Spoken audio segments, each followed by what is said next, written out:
नमस्कार दोस्तों, आप सबका स्वागत है न्यूज़ टाइम में। दोस्तों, आपको याद होगा कि कॉन्स्टिट्यूशन क्लब दिल्ली का जब इलेक्शन हुआ था तो उसमें बीजेपी वर्सेस बीजेपी हो गया था। उसमें अमित शाह ने अपना कैंडिडेट खड़ा किया, संजीव बालियान, जो कि मुजफ्फरनगर से पहले एमपी थे। उत्तर प्रदेश में मुजफ्फरनगर से वो एमपी थे वो, और अमित शाह के खास आदमी। और उनके लिए निशिकांत दुबे ने दिन रात एक कर दिया। जी हाँ, दिन रात एक किया।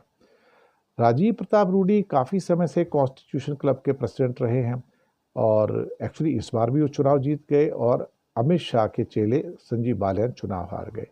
पर्सनली देखा जाए तो ये निशिकांत दुबे और अमित शाह की हार थी।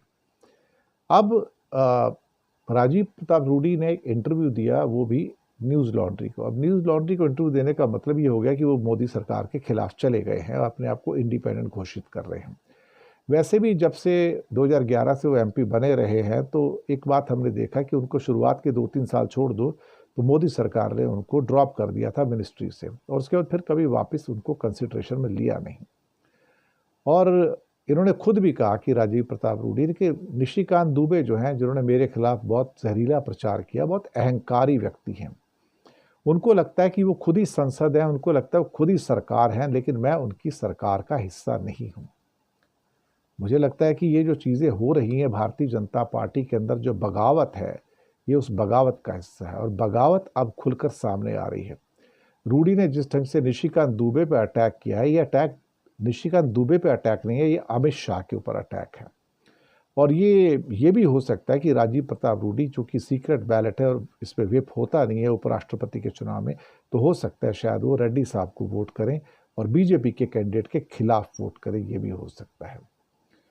और जहाँ तक जब इंटरव्यूअर ने पूछा कि भाई आप निशिकांत दुबे का उससे इतने नाराज़ क्यों हैं, आखिरकार प्रॉब्लम क्या है, तो रूडी साहब कहते हैं कि निशिकांत दुबे की प्रॉब्लम यह है कि वो शो को खुद चलाना चाहते हैं। वो अपने आप को संसद समझते हैं, वही संसद है, वही पार्लियामेंट है, और खुद में एक सरकार है वो, जबकि मैं उनकी सरकार का हिस्सा नहीं हूँ।